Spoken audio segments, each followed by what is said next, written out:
ಯಾಕೆ ನಿಮಗೆ 2023 ಮಾರ್ಚ್ ನಂತರ ಅಂತ ಧಾವಂತ ಹೇಳಿಕೆಯಲ್ಲಿ ಯಾಕೆ ನೀವು ನಟೇಶನ್ನ ಯಾಕೆ ಉಳಿಸುವಂಥ ಪ್ರಯತ್ನನ, ದಿನೇಶ್ ಕುಮಾರ್ನ ಉಳಿಸುವಂಥ ಪ್ರಯತ್ನನ ನೀವು ಮಾಡೋದಾದರೆ 2019 ಮಾಡಬೇಕಾಗಿತ್ತಲ್ಲ.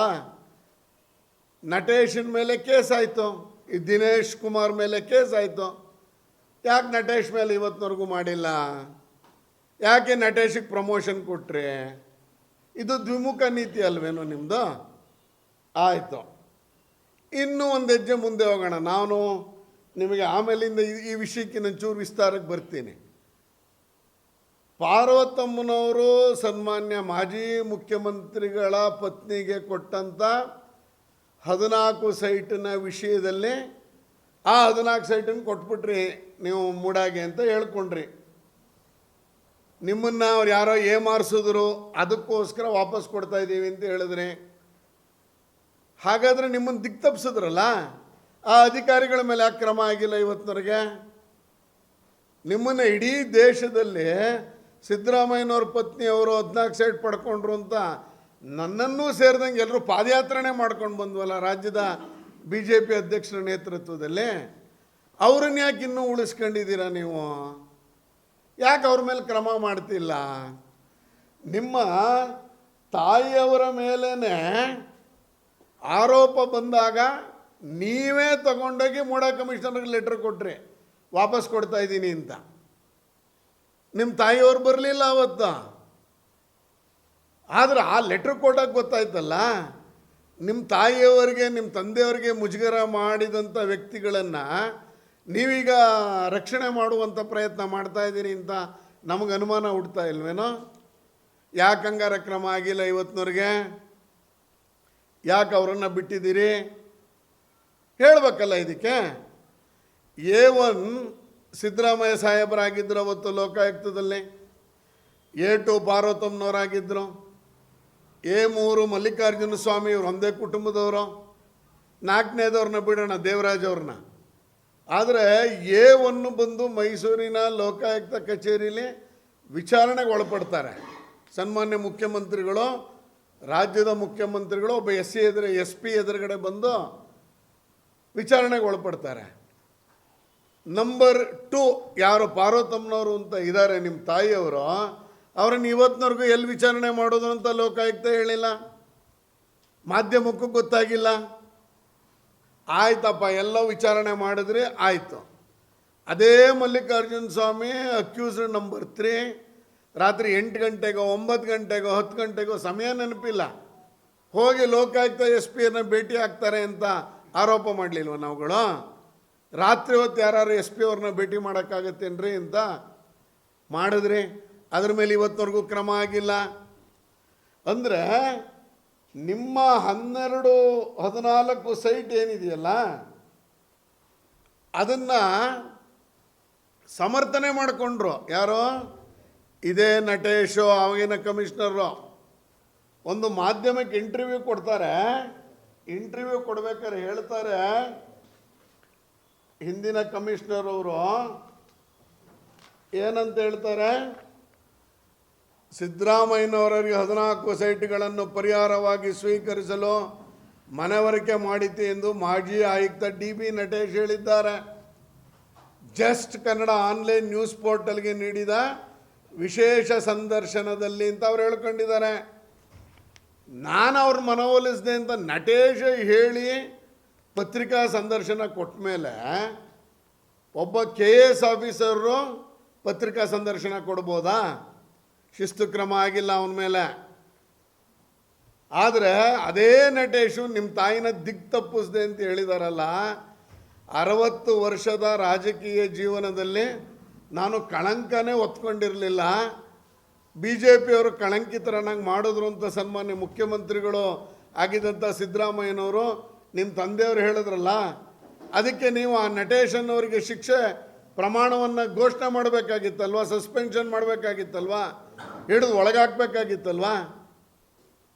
ಪತ್ರಿಕಾ ಸಂದರ್ಶನವನ್ನು ಕೊಡುವಷ್ಟರ ಮಟ್ಟಿಗೆ ಮತ್ತು ನಿಮ್ಮ ತಾಯಿಯರ ಮನವೊಲಿಸಿದೆ ಅಂತ ಹೇಳಿದ್ದಾರೆ ನಟೇಶ ಪತ್ರಿಕಾ ಸಂದರ್ಶನದಲ್ಲೇ.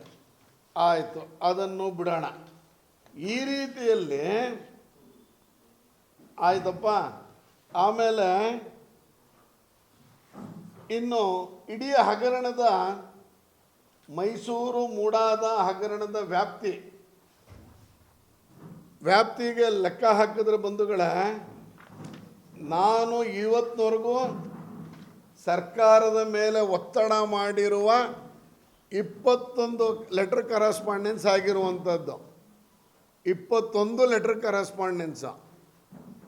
21 ಲೆಟರ್ ಕರೆಸ್ಪಾಂಡೆನ್ಸ್ ಆದ ನಂತರ ಮೊನ್ನೆ ಆದೇಶವನ್ನು ರದ್ದತಿಯನ್ನು ಮಾಡಿದ್ದಾರೆ.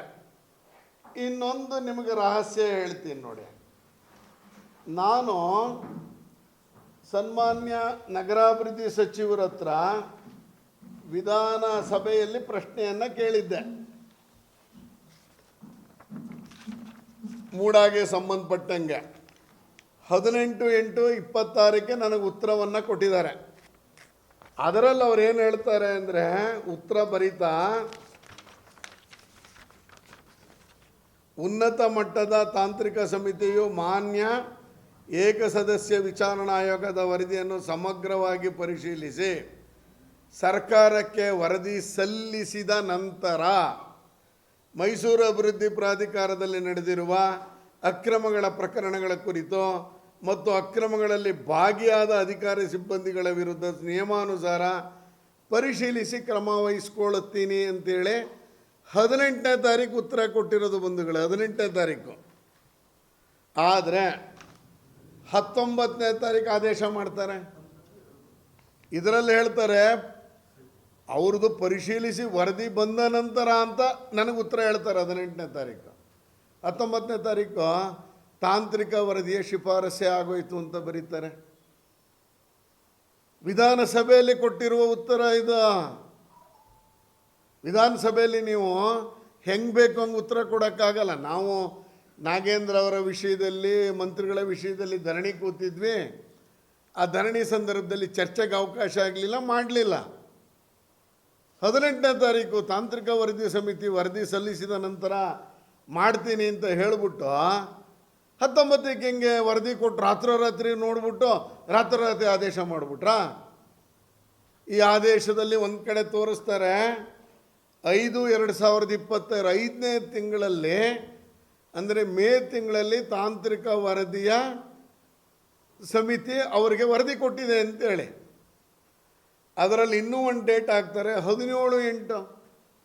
ಆಯ್ತಪ್ಪ, 17/8ಕ್ಕೆ ಕೊಟ್ಟ ಮೇಲೆ ಇವರು 18/8ಕ್ಕೆ ನನಗೆ ಉತ್ತರ ಹಿಂಗೆ ಕೊಡ್ತಾರೆ, 19/8ಕ್ಕೆ ಹಿಂಗೆ ಉತ್ತರ ಸರ್ಕಾರದ ಆದೇಶವನ್ನು ಮಾಡ್ತಾರೆ.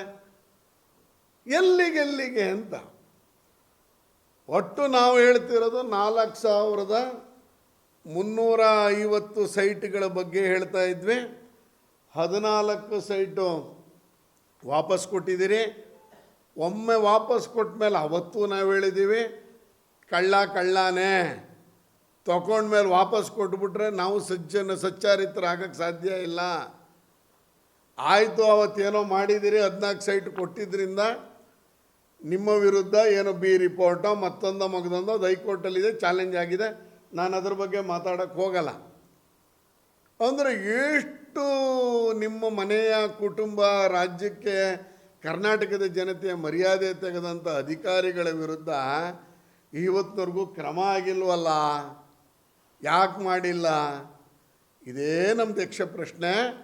ನೀವು ಈ ಕಾರಣಕ್ಕಾಗಿ ಅಧಿಕಾರಿಗಳು ನಿಮಗೆ ಕೊಟ್ಟಂಥ ಏನು ಉಡುಗೊರೆಯ ಕಾರಣಕ್ಕೆ ನೀವು ಅವ್ರನ್ನ ರಕ್ಷಣೆ ಮಾಡ್ತಾ ಇದ್ದೀರಿ. ದಯಮಾಡಿ ನಿಮ್ಮ ಕೈಯಲ್ಲಿ ಅಧಿಕಾರ ಇದೆ. ನೀವು ಮೈಸೂರಿನ MUDA ಇದ್ದಿದ್ದು MDA ಆಗಿದೆ. ಈ MDAಗೆ ಸಂಬಂಧಪಟ್ಟಂಗೆ ಒಂದು ಕಟ್ಟುನಿಟ್ಟಿನ ಕ್ರಮ ತಗೋಬೇಕು ಅನ್ನುವಂಥ ಆಗ್ರಹವನ್ನು ಮಾಡ್ತಾಯಿದ್ದೀನಿ. ಬಂಧುಗಳೇ, ನಾನು ಪ್ರಾರಂಭದಲ್ಲಿ